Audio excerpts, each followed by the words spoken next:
Melham reality clear to te in zawai che bai kan book cheu tunchuma hianin khwal cha kanaya van nei ke inti hle a tunchuma kan thil en tu le kan ngai thak tur hi apoi mo em ani thalai te tan nu le pa tan le no pang tan te po hian poi mo ani kabula hian Benjamin Colney awma ani hi saiha ani a aizola omrem chan lai hun kan lo pot boya a boy em a rongbol na lama po masi amma phena hian tuna rongbol na le azai thiamani ti te po kha in sha ang rapper mo nge yo ti chi khani ta chuanin azai te po hi anti chwa hi kan du em mase azai na phena hian enge ani na phena hian enge ti kha kan azo chwa tur le kan kum tlanglon tur mo kan sha tur ang khani tani ti chuan ama sa in Benjamin a chibaile ti chuan khoya piang nge ni a khoya nge isele na min shil them sai ha maratonga si ha mo kimi kho a khian kapianga ta khian ka sei lian bok no pang ini line now pang mo now pang ini line enge se vot chi nge ni ul do ka har wang ve thawa ma se I enge han over deuh chi chu kan ni lem lo zak zum ve nu le pa thoi chi kanu le pa kan stick ve mo kanu hi Christian thata kan ya chumi en kon noya chuan ka sei liana I ka har wang ve thawa ma se han ni zok chi chu kan ni lem lo ti chai music video de khanen du ai something emani enge ka thupui em shang lal thu cha nen po khanin music video ini ti te kan mu kan share kan ngai la thin ni so music hi eng ti ka tang lu ching ni music hi kan Mizoram rap aron lar chau tir vel khan mo pare to ve sang hi le pasari vel tang khan ke pon ka ti ve tana hey a video te po tual share video ang tak taka buldon tran chau hun live vel khani ta mo khang hun lai tang khanin karon ti chau ve kum mengza borvel nge intan chumi music wang chunga chuanin kum ngar o sang ni le pasari vela khan kan ita ka tal rei ve ang rang kum riat kum ko don vel chu tian khan kan ti I rap khanin English Mizowini I rap telem kan ti tan tir khan I Michael M Sailo wa kha fam ta kha ka ngai sang thin khopa ani khan ni Mizoram khan I English rap kha aron buleron chan ta a kha khan mi kha influence ve khopa English in karon ti chho chan ve phot ta mo chuan hunaron kal zela I Mizo tonga rap te poron lar chho zel ta a yenga khan ne zoi in kain adep chho ve a Mizo tonga ti chang te po ka nei ve a ma se ka ti tam du lo na chan chu I khang hun lai khan nu pui ka nei lai ni mo tu na chen tlangwa tharlam ka tiang khan ita ve ka chu inleng kan nei thop la hian sitting room a hian ka fa pa khan ka Mizo tonga rap kharon rap chok ta a kha khan min ti zak lu tu ga thu vel khalo moi vak box si lawa ka fa tere patan khan tha ka ti lova Mizo tong khan an kha thiam kan ma ni tong ani wang khan an tan khan se thiam lo ol bok nen ka ti tam ta lo Mizo tong khan mo kan han soi belenga Benjamin Colney hi drug addict damle ani ta chang chuanin ril ro in lo siam thiamin karing ta chuan kan han zo le chenga phaila ma te zai te nin lo thinem sang ni le sompa level khan I goti hotel thar 5 star a khanin I me che pakhat ka thenu nen contract te kan zuk move amo ta chuan kan Mizoram zai thiam Catherine khiang te mi kha le thu don nge ding don shelo kha ka thenu ne thenu te ma yang kan mel pe ne kami thu khanin zaina tur te kamun lo biak sak ve a relo te tak ka zuk ma se ko rei lu tuk lo enge nun chen na sa chi kha kan ya ka zuk thleng thla zu nen rak nen eng kim aru langen soila mai sia nen ka tiang nun chen thin kan ni wang khan achang chonin kan nun na tan khan ka lau thong ve deuh thin ka tiang khan enge a break kat lo a ran ho chok le chang te kha ka nei thin me in Benjamin Colney hi drug addict an tian ko chi han nai ti thin tun ma chon na ti thin tun ma chon na ka ti thin asan chu kan ni na ka in pom lova mo masa tuna chuan I pathoi kan ni na te drugs addict kalo ni na thin zong zong te kha I khang kha engma I kan ina lom ti ni pom thei to pom thei to apoi ka ti lo ani le music le rui thei thil nula tlangwal te in kop tlat ini sha em I hei kan rama po hianin tam tak hianin anan mangsol chho ve thawin ka hria a music to music ania I amang tu te zirania ama ero chu kan man dan ko nga hianin abe bom he tam ve tu kan music chu tina kepo atira chuan I rap karon ti chho tan ve khan hei rapper ti hianin milo ngai ro pui loi lo se music kan ti ve ti khani me ya I gospel atang ka tang ni MTP conference a khanin le KTP chung atang khan I KTP activities ate gospel rapin bulgaron tan chhota gospel rapin bulgaron tan chhawa ma se I conference ate program lian ate kan kala I abo ro ka kha thil abe bo ma khalo tam ta sia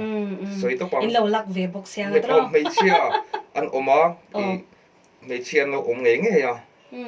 chuan har fi mati kha chung nuam lova ti ma ya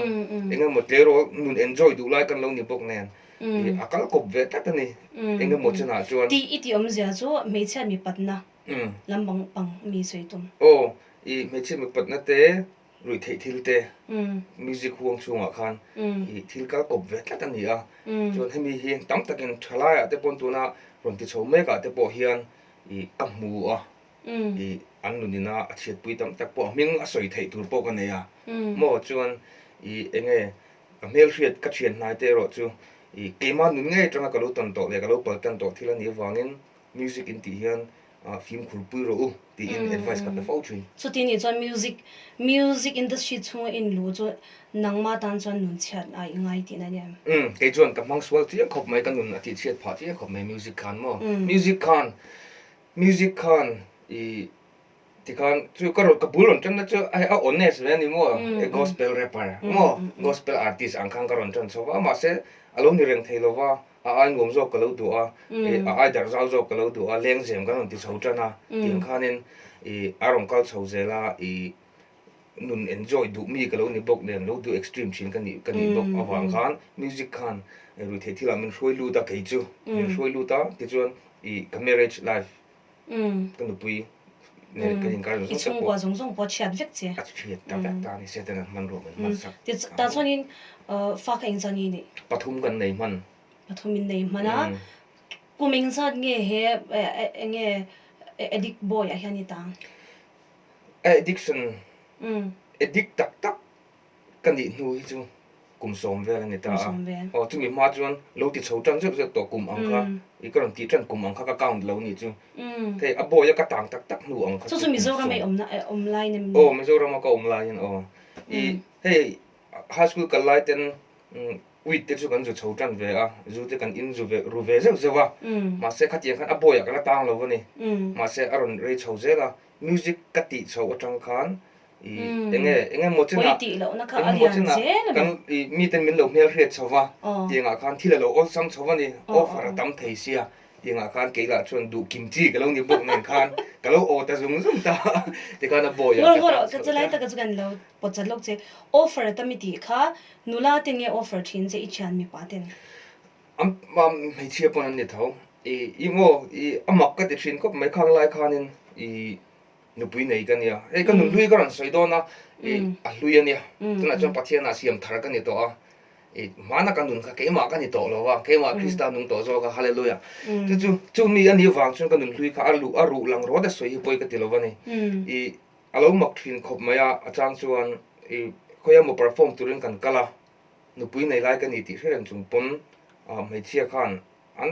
lo thei thau mai ren offer phal thau re thiam man chuan enge tlema mi te mel hret deuh na kha chu mi te po khanin kan kianga om khan nu man tia an thil nei khan ron uilo an ui lo mo mi ron tlom te ve ma yang tlom kam mo lo so ti ni chuan enge number 4 po du lai mu zu po du lai mu kam mu chu ti ni chuan setan a hian a pui che ni mai lo mo chu nia music a la om ka ti thin na chan chu kanau tan ya na po tu na po ka ka feel folk chin tuna hian music ti tira rui the thil ti manglo masa lo rei til tila kami chunga a thil be bom tamlu tu ka wanga number 4 on ti ta ta po hi sai ha po ka hian ni apoi ka ti mo ani le mo drug addict chung chang a hian kan zo bel ju tuna hian tun din huna hian rong bol in lo chuak ta a kum engzat bor vel hian nge drug khilo ti bera ishat tuna hian in mo rong bol ate kan suan hu hian personal evangelism counseling tu hian in addict thin kan i wang hian nu le pa tam tak te hian in kapal tlang to thil ani wangin ke experience to thil ani wangin ke man ka hriat thiam an ringa nang ko thin ani ta chuan an nau pang thin khop mai a then chu I kumsom ni latling lo te anita a chuan a mai ya pa an bang lo me cha po ani le me che hian number 4 nge an khoi tuna ya dam doi hitia ngau na an tiang chi te mo khang te po kha tam thin ni te khan an so ya I mo I tunlai me chia a hi chuan in I atlang puin I number 4 ti chin pon om thowa ma se atam zo ga hi chu pills te cool dam doi kan tiang chi te ha tiang ti hi an tam tlang pui ha chuan I class 11 12 zilai vela hian an tam thin khop mai kum som chung ti khan in lo boy ta a khami boy a khan in tanga profit pakhan mai nei lo lok na pakhan mai nei lo chung kwa ti chia a inu le pa la ka changin mo I chung kwa jang I sang bokani chu chu du tok le phat tai la chuan pathoi ini thun china hang kan han soi ta pathoi ini ko nga hianin minan soina chin at le ka nge van tlang ina pathoi te nu thloi te kan hmu da na hian soi dui ne oh hi sei du ban nei mo chan chu kan ram hi enila christian ram inti kan ni ma se mi kan treat da na hi christian ten kan christian pui ve kan nia tero chung mi te kan treat da na hi adik lo ka ti ani a chan chu tu nu a hian I facebook vela te poka message chen khata hian I nu thoite pa thoite ti in karon lam tel ru thina ni chan chu heng mi te hian tam takin an nu na hian in sit nan nei ni nu thoi chau ni lo mi pa poi ni pa thoi poi kan lo ni ve tho I kan soi zau de wanga kun ren lo wila ren lo ve so kin I ngai zong te ka lo nei ve thin ni ka pa thoi nuwa I ngai zong te ka nei ve a ma seng enting ka ti ang huna lo ra ya chung ten tungai bil pa kha khami kha anan ti ta ti chunin pathoi na kharon lang ta ni ta khan I enting ka ti ang I nun lui ma ni seng mi lo in siam tho po ni seng kan injust na sala tu kani khami zo na khan ti chunin tuna hianin tam tak hianin I milon pan thin da ni counseling du hian mo ta chuan ni thloi enge mozat me chia ka ton to jong chu counseling ka pek chu nu thloi nan ni fek nu thloi nan ni fek a I an kum ma upalem lo chan chu I keima ang thin pasal lak lo tiang chan chu kan ni na ka in pomani ang hun lai mi khamo khating ang mi hring khan lo nei ve a pasala chuan chen khat chu an mani du thu wang ni lovun pasal nei lei thei lo pasala an nei awang khan lo thei lo na lo in chen ta ke le kan nu pui kan in chen ang khan tiang khan an lo in chen ta nu thloi lo ni tan an mai ni nu thloi lo ni ta ti chuan society kan treat dan chu kan rama kan thra ka ni mo nu thloi ni to chuan chen khaten lo zuam ha la chen khaten lo mun hiam ha la ni enge a trouble a problem tak zu christi lo khan a chan zu christi lo khan tiang khan in kan zu mun hiam tlak thin maya pasal lak lo kani a cho tiang cha chuan mi nu thoya kan lo hu te pon pasal lak lo an nei awangin itita ni tro chu mi tam tak din mun hi ani che ni sha a khala ya kan su ne san chu mo I keima atang I enge atam zo ka hi chu kan rama marriage chen khat hi chu I entenga ka tiang kan nun te kan nun thre chiang lo thin ni in ka hri a kan nei ma te hian ti chuanin I ton sabo pa in nei te la that lo ja khamo ka ti ka chen nau kum nau pang lu tu ko in nei te khang kha alo ni ta a chuan I ke po khat lang wa ka lo kham lo ni mo kha ting ang kha ni ta a I kha ting na ka chu nu pa hai tu na po chen khat nu pa in chen counseling pek te po kan nei nu la nei ke ma experience tang khan thil tam tak te khan tran pui the na ka nei thin ta mo zo na ka chang dem chula a chang deuh tho mai ta chuan mi pa te po hi mi zo mi pa te chalai pui te kan tiang nupui an nei do na pon film khur via wangai tro nupui te ta na pasal tha an ni kha ngai adikem to na han nupui nei le don ta la pasal thai ni tongem tu na hian nupui nei lan ka nupui cho van nei khopang acha don da tu kreng ti chuan kan han let pui le lok chenga I khang hun enge drug addict ini lai mo khang khan I chung kwa inu le pa jang khan I shangin karing khami chanchin khami shil them emi addiction hian engkim ati chevek meni chung ko him da zong zong aru chuak veka nu pa in car tha zong zong aru chuak veka I ke phe chu ke extreme ka ti kha ti kan kan nu pin an pu in nei thei thei lovin I mani chau in ngai tu in ka kho sa thin da a ti chuan kanu khan in boral san ni sang ni le som pa ni khan mo in boral san nu po khan I kanun ka thlak chuang lova kapaten anu boral to sia ti ab that min be save chung po khan ka thalei thei lova ni that anekin azolam ka pana bai bula fa patlam ba on so yang che khan kapan he na sum ka dila ine tang ka chuak top mai ni ine ka nun chen in khovela ka kal ta tok ta chung hun la chuanin mizo rama kan chung te zong zong hian an chunga min sir lang min thau thlawek a om bo ko ni kal konga kholai mu je pon an biak che nang ma na I biak hi an hlawang adikem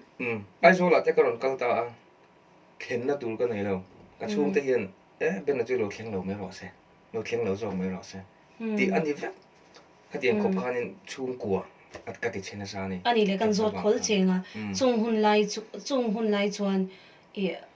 mi thile mo han lak mei te iching mi thil hi chu kalawa kalangai lo wa achan chu I kanau pan lai tang kanu min engkol da na khan I kanu ka Christian thata kan ni a ama heching tu pon an soi in ka ringa chu chu I khami ko nga kha chuanin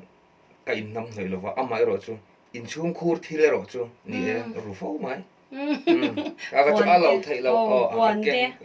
chi sang sang kha pon te pe chu a thala local si mo poning san I englo man to nga kai ka suala mo una pong ber kan ya kan tlan tak tak ka chu ka u te zo ka ina tang ka ma chuak ka ni chen ka pa ne che kan o ni kan an wardrobe ka honga an pon nei ang kha chu te kan ka ak chuak ka tiang khan ni tak mai chu chung lai hun te chu ka rap thak lu tu ka ni ka pa hi kan nu thi hian a trap lo ni pa se helvet tak le in sum thei tak ania fa de ma kha ting ang alan kha du lo wa I min nem char char ni a thi ni a ruang an phum don pon mi tu ta lovin my dear mang tha on tiring ko ta thla kha thlan bur tu te mi tu de ta ni ama se hel tu ka a trap ngai lo ko unau te nan huai lo ka pa trap lai mi thin chel tu ka ni ma se anu na thak ma ka ni ti chuan chu ti ko unau te kan ho chu vek lai chuan ka pa hi ka ma thing chi na trap ani ke ma chen ka pa trap lai ka mu enga tin ka so la wangin mo tu tiang khop chuan chung kwa ka ti chia chung ko rel ru ka ti na fa te mangai na ka nei lo wa nu pui mangai na ka nei lo wa unau te mangai na ka nei lo wa ka mangai na hriat ve chun chu mani in mangai na chi mani nom na cha ani le nu pui chu ko ti thak thine ka thak ngai lo nu pui ku thak ching mi ka ni lo wa ma seng ka rui hi chuan ka thin hi chu che khopa ka bula hian om tam lo wa ka fa te pon ni se I au vak chi nem rui sual te chuan kan au men au cha chuak ro da fa te po vin deu dor an khanin ka fa pa upo be Rafael ania mo Rafael mangaya nia ka pu hi le mangaya upa mangaya nia ko le sip chu kan ni ta mo tunu min chol chung kan pho a I ani khan alo le kang to thila tha thiam thin ni I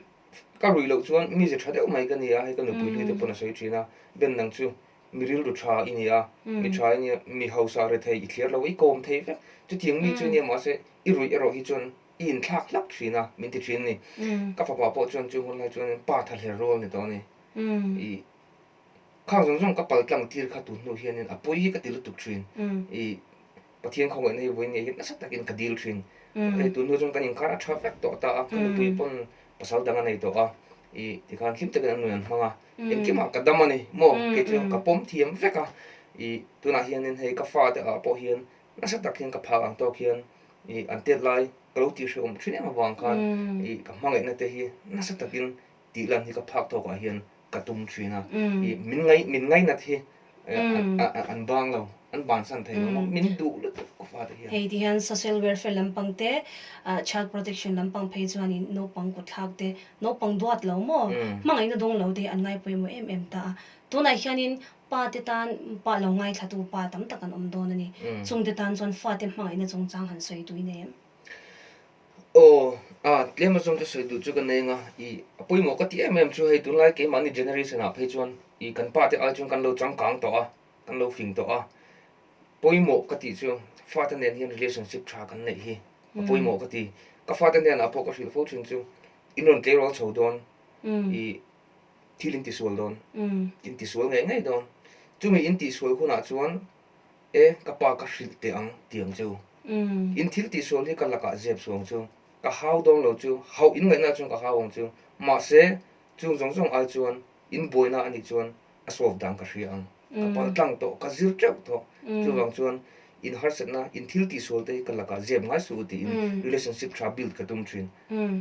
ka poi mo ka ti nga ya mo khati kop khan mi extreme ka ni itia rui thei thila po in lo ta na sa kum som chuang ani chumo ital chung tak tak ka kum som ni aba khala ta ni khang chung khan in ti khop khan in lo ta na sa rui thei thil hi tu na hani tha ta mai sia engting e tha thai rui thei thil hi mo ka tha dan hi a hun lai sang sang o mani kan ti teang kan nun kha bei dong ve thin thowa thei thil ka tin sa si kan nu panun engkim ka ti chevek to wa man hei ka ti tiang ka discuss oi thina mani in mangai chu ato pa ma ni chau kan in nei ka ti tu ma ka nei to lo lo mi tu ma nin du to lo wa chu ka ming that dam ve kha enge music lama mi te na min lo ngai sang ve na te adera min lo ngai sang mo lo choi mo na zong zong ka ming that na ka engkim ka ti chevek to wa engkim mai ka chevek ka tu wan chonin kha na tina min zo ang khan in phaila ma te in kal ve mi ti khamo 2014 vel khan ning ta ria kan du puina khan chen ta ni jom voi thum na ni ta ti khan sum ten chua ta mo ka suala ni kan du pui chu ka eng ma ka dem lo an ti o man ti ni mai e ma kha ka suala ma bang khan ti chunin kan du na khan du than tur nei to lovin ka hria ni a bei dong lu tu kha ani chuan phaila ma hin kal thave roi la thian nu nen hian zuk zai la eng mo kala in tung ding thema na ti khanin ka du than tur om chun ni khan ka hria chu ta phalo chung khan kal ta ni chu sum chu kala chuak ta ma se ka zuk theng kan bible fa patlam ba wang che kan suma nei lai chon thian anga thian le ro nga ma ngai tu nga ma se ka suma tlem tir la ka thian ten tiam tir la kam hei che in ha na ti ma yang kong an kim ma ka tan pui thin to contract te po ko mu sak mo ka ting khan atopa chu nu po chonin min thap la ni ti chuanin mizoram ma karon let le na tur khan ka thian ten poisa min thok khom saka ana ni chu lai hun phei chu karon hoi ka ru na wong phong ati ka ti tur chu number 4 ka position ni zong ka la ka overdose tur lo ta injection na overdose thi ti ban ka fa te ka phone nga ka mang tha nga min ti lu ma yang ti khan top ma ni karon ho ka chung ten tu ma min thleng du lo ngor ka lo pot chalok che chuta I partner ti meng me chiamo I partner ina chutiang ati je chu I dem nge dem lo ka dem chuang lo nia ke ma ang thawa ma in mangai khan ni ve a ti ma yang ka tiang nun nei ve kha kan nia ani po tu na chonin I pasal te nei to in ka hria chung ko te pon din ve to in ka hria ka lom puya ka follow tun huwa hian ka follow ani nun pa ngai ta khan lo kho sak pui ta la in pa ngai thawini ringem I ani pon a hot ka ring lo va lo en ve pon ni sem kha ngai ka chuan ni I kan dik lo ve a ke po ka dik chung lo wa ni po dik chung lo wa ti chuan ani po in mangai ke po ka in mangai ya anom na tu ngai tu ni ve ma ya dik ta ka sei chon kan han sei lo ka ta khan mei chia chon an nom na tur chon zon ang ngai ve lo tro mi pa in nga na tlak lo de bulom de kha chu en tinge han ngai to ala future tur kha don lo thei lo mei che kan ina chen ka lo chan lo ka ni chu ati ka lom nia ka hanin sei tiang na poni chuang lo class story kha chu I enge topic khana khelle thama o ma ni mo kha pe na kha ni mo kha pe na kha na om ta ni I engkim mai chung ta phalo ve ven kan kala kan hing te po chia ni chen chon ni nu pui na yang ate po min chuwa ma se ani lova nu pui ka nei lova khang ngai khan I musica in copa I enge motal fight chu ha kan tum ve o kan kal tha ve roi ni chu ma se pathian tel lo kha chon eng ma kha lo ni lo ni tro ma ni la engkim khai ma lo mai lo ni ti chu ning ka ron let le khamo I ti kha mi zo ro ma ka ron let ta a tu mon min thleng du lo ti kha jong ka pu politician a o ma zo la hian I ani pungul lian chung aten nia kan MLA thin khamo I min mangai ni kan nu ni tra ten nia I min mangai ma I midang in chung khura ka chung ka lut lui ngam lova ka pu te na chuan politician ne mitin betang an lut lo ka lut ve roi ma yang ka te ka lut ta ni in tla shung de usi khan in tla shung de usi zak chung ni lo ti karin ka sual rang thawa ke homa min daw ve ta ni voi khat nan I Sinap Rescue Home hian Sinap Rescue Home te ka faka ki mi mun ki pathian a voi khat na kan nu na ka ton ve na ni pathian mo ki mi mun ki ti chuan ka lut chowa a khanin kan dry chho da ni je dam doi te kha a khan depression te khan na sala tu ril lu lama chemical imbalance wa khan ran om chho chan ta ka dam chan tur hi ka ngai to a dam chan tur ngai ka nei that zo thi chan tur ka sem je the thiam ta ka buk thina dam chan tur hi nei ken thao ni ka thi chan tur that zo nên cái ốc hôm mình cái tia, bắt đầu mình cái lụt về giúp cho nên nó lum tum hiền, và phát thu cái ngày tuổi, cái tiếng ngắm chia bốc xí đâu, sẽ cái buộc lệ chuyện á, choice này những cái thay đổi không phải là cái, cho nên tập bên đông lụt cả, lệ cái buộc phát cầm hụt à, có mình cái giúp em hạt hiền cái xí ra, chúng ta thiếu lâu nhiều chứ, ít buổi nào kan, I boina tran pui tu chekan he khovel thila tran pui thei tura I hriat zong zong in tran pui tir vek la chu me te chuan chu I boina chuan I done boina I har set na khan an tran pui thei lo cheni chuan ve ka chik ali soi lo pan ve ro ti ka hmoni chuan enge chan bel tur enge ka nei to chuang mo po le li so chu pan ve chini la chapela ka lut ta pani tram trai po ka thiam lo ma se chu ta chuan Thin lunga hian chiang tu ka pathian o hi ka ria ka ngai dam che min ti hi ka ria ni ka mit tu hi tlana sa ni chumen I ta khan pathian ka ve khat ton na ni helai soi chho thui de lek ka duwa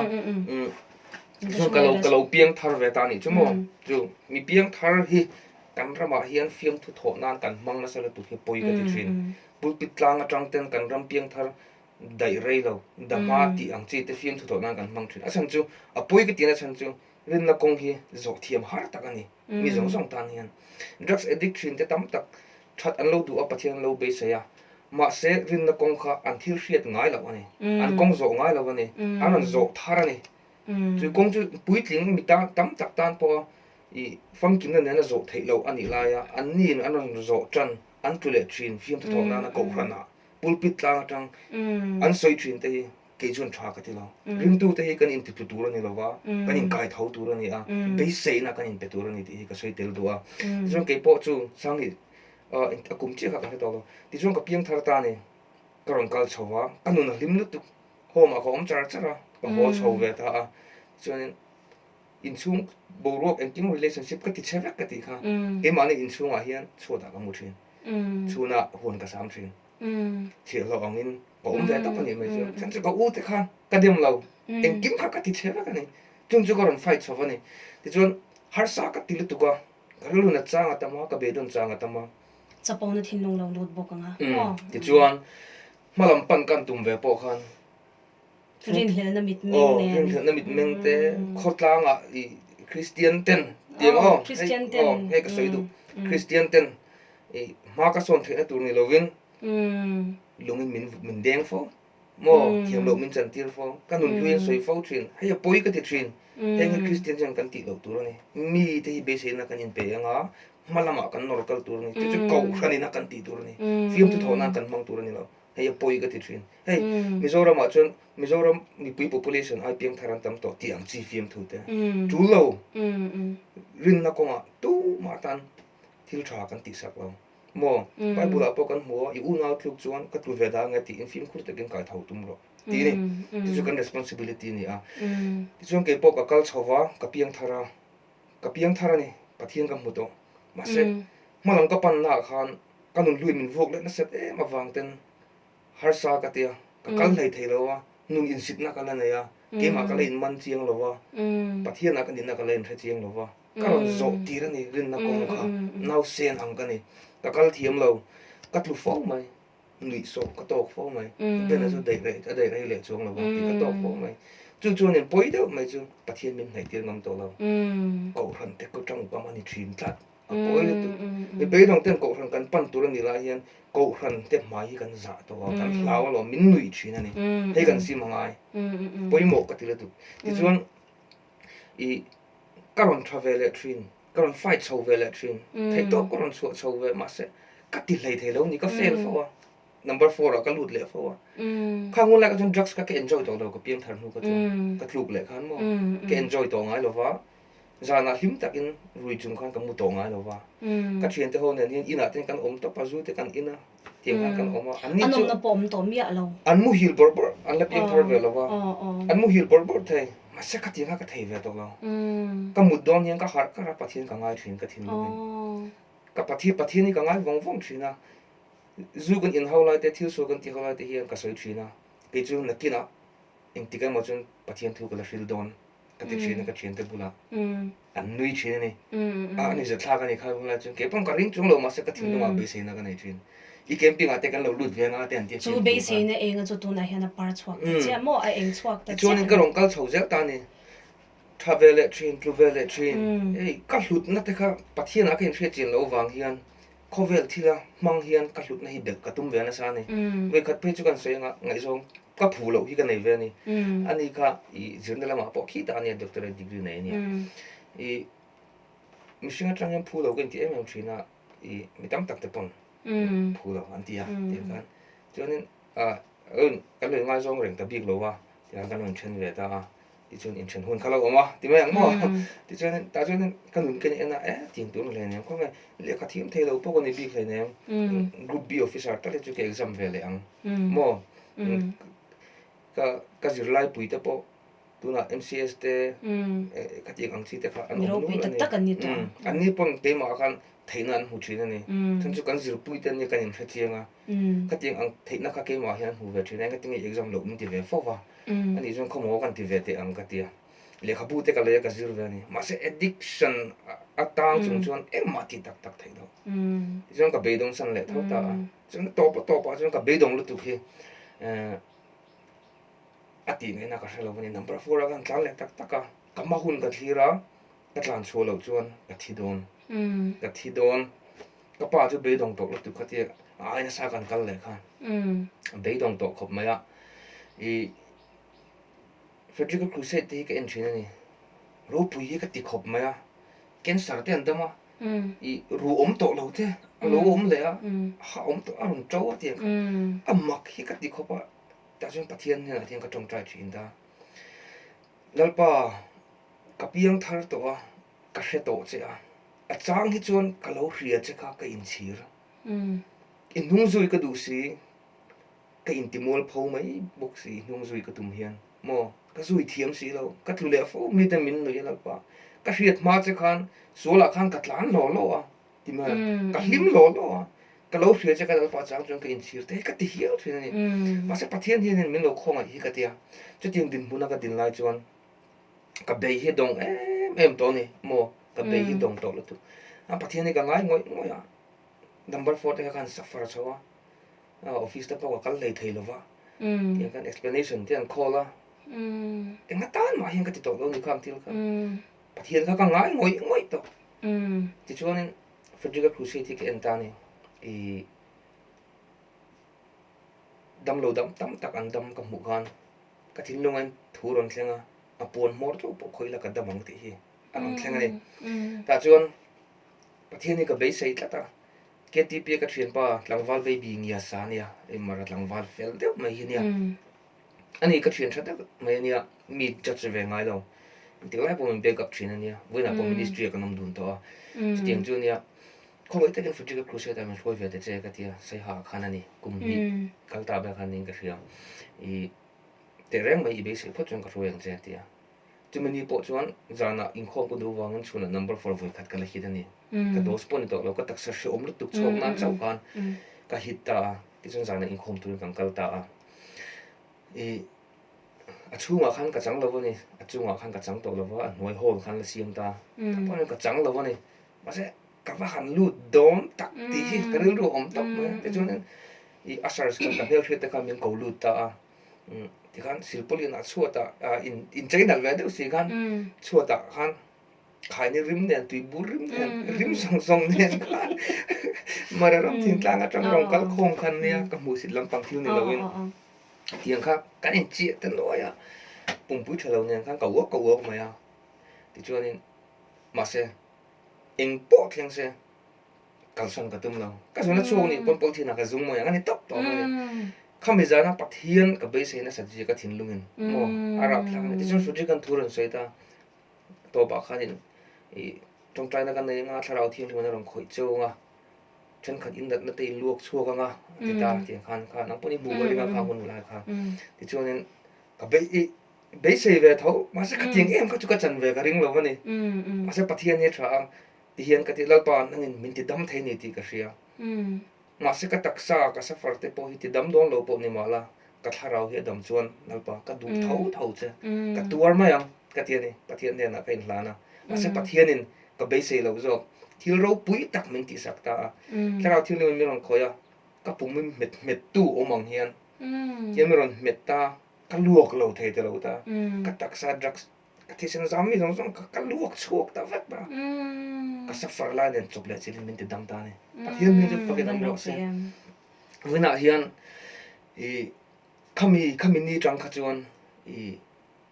kanun kha a thlak dang ta hlaka pathianin thinlung thar min pe a ti chuan kami ka ton nu kha chuan pathian a hian nasa tak mai rin na kan nei ta a kanun vo in ni thlenga min ka roi tu chu irin chuan I pathian ro pui ji mong ti hini top maya pathianin he ministry ka kal nu kumrei lo te chung po hian thil ro pui tak min mu tira ni a thil ti mak te hi min mu tira chung te chu ka mu chho jela pathian mangai na om lo mangai zia ka mu fia khan thinlung thar min ho peta ka sim thei lo kha lali suwa zoken aman ka thinlung thakin min sim tir ta ni ti chuan buin ni te ka thlenga rong bowling ka chuak ve thei ta ni chu awan ro pui em ta chuanin in sei lai kha let pui chak deuh mai che ka lo na yang ka lo chin che awang wanga piang thar zo zawa khotlang ten lungin min voma iti lai ta ka kha mitam tak hi antuk le fo na hi ani ti he ka mu ke ma poina ka mu ani aum zia chuan mi te support tu tur kan ni line engwangin nge mi te mo tu kan no jacha chuti khati athale chuang lawang be seina kan siam sak lo ti lai apoi hi ka tilu to ka ka soi ve chin ani dikta ka soi chuan rongbol tu tam tak te po mishing an ni mo rongbol tu tam tak te po mishing an ni a enge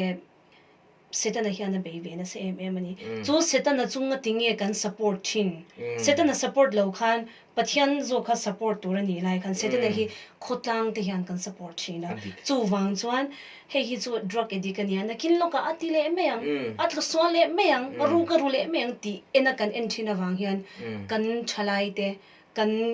enge piang thar te nun hi kan lo ti chhin ti kha kemalam jangan soive do ani ti chuan pathiana ilawin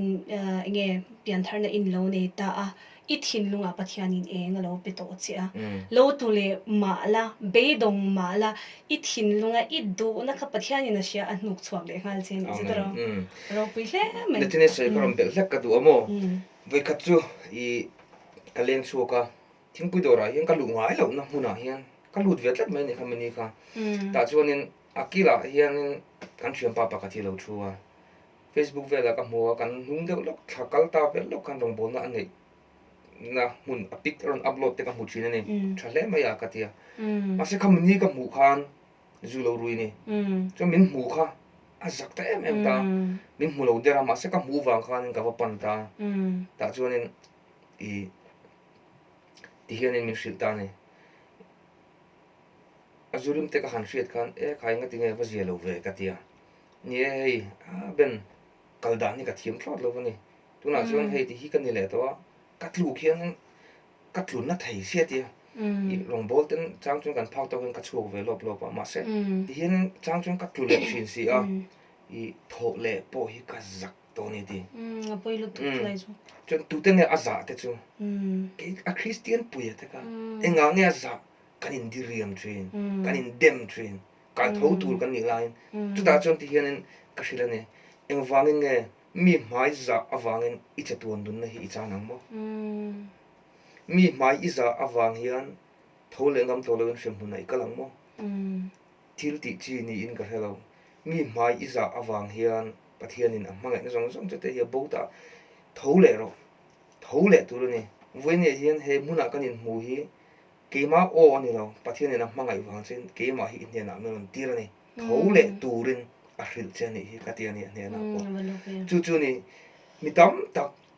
lal isuan min seng khom pui lo chuna ti darani tia ko ran te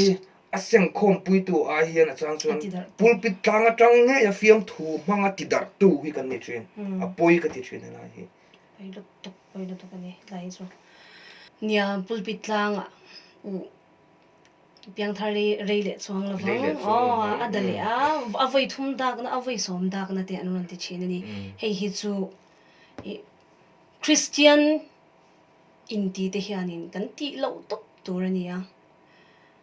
now sen kal theilo anon kal chana kala anzira an thu chin kan kai thole chin nu le pa ti pon mangai takin kan kai kan zir tira kumaloze aloreya aloveya an thiama an lo thang lian thin chu tiang cha chuan piang thar aro e buron chan te kan en colony chuan engangin that lo te lo lang ma se kan kal sana engatan ma kan ngai lawa an oma kanom ti ni chuan a thima yang chu thil chu ni tuna kan on thut pui hi chuan Benjamin Colney hi ani na kha aron in soi pop popa ngai thak siom deuh te po kha a mei theya amma ero chu pathian ro puinan kan puang chwa kan ni ti kha thir tu mi puiten shat sakola ti chuanin a top lam pangi kan han nei nai anga I testimony emo Bible chang te min char sakin nge thu soina te min nei sak thu toy te meng mo khang kha min nei sak turin ka som do che rem changem hei voina hun thatak mai pathian in min pe a I rai muna kanin kom the hi kalom tak zetani I Bible chang to eno pathian thu tlem te ti ri ka du a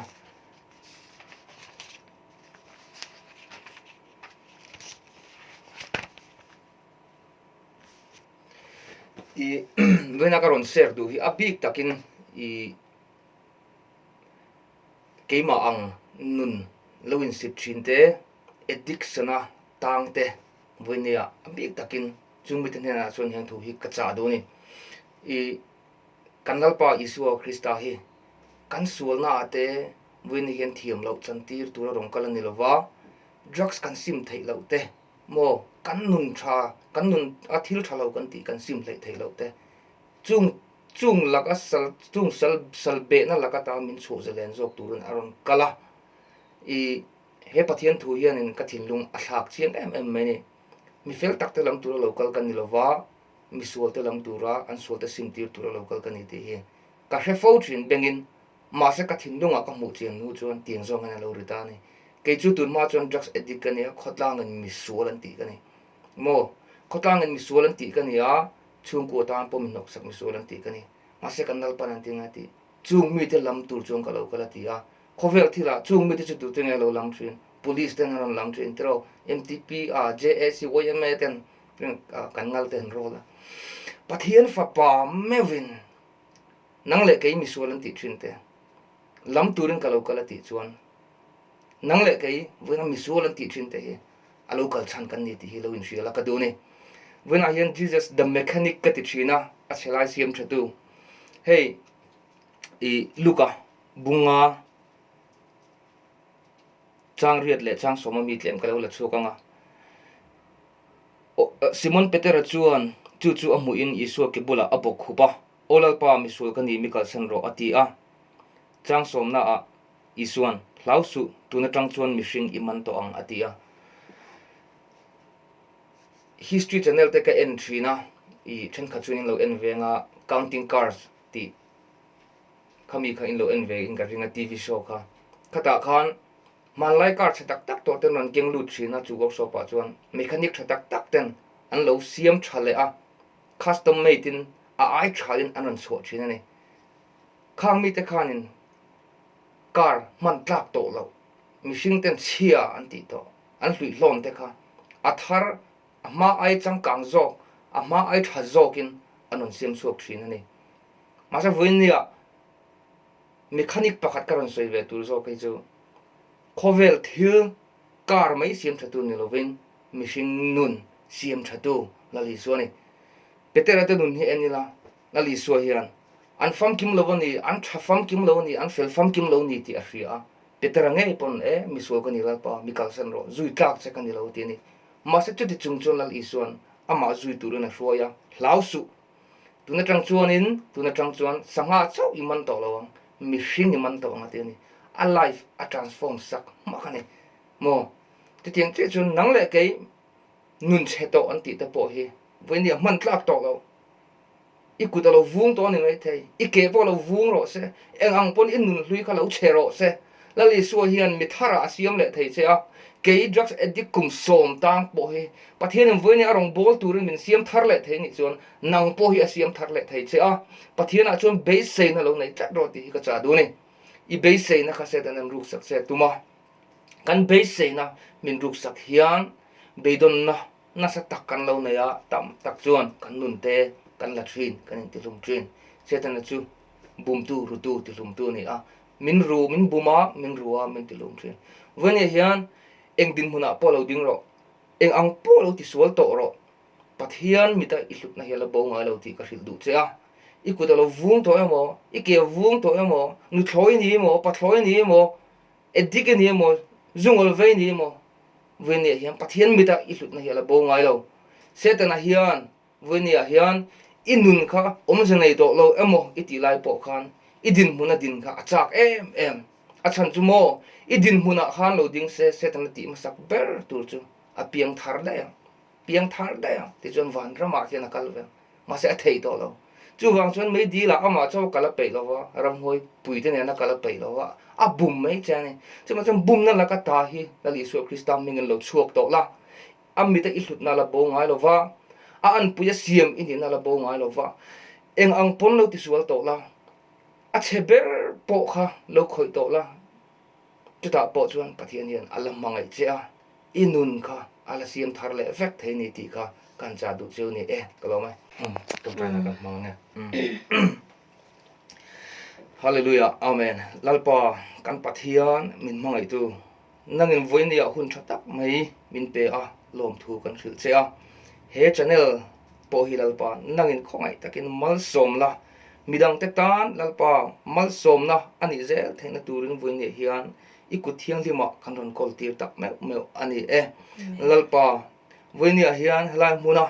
kanun atanga lalpa kan sharing song te hi khongai takin nangin I man ro min man sakla lalpa keima ang thin lalpa nun in sit thin te man hlut na in shilo te lalpa addiction ala tang me te suala tlu me te lalpa rin na konga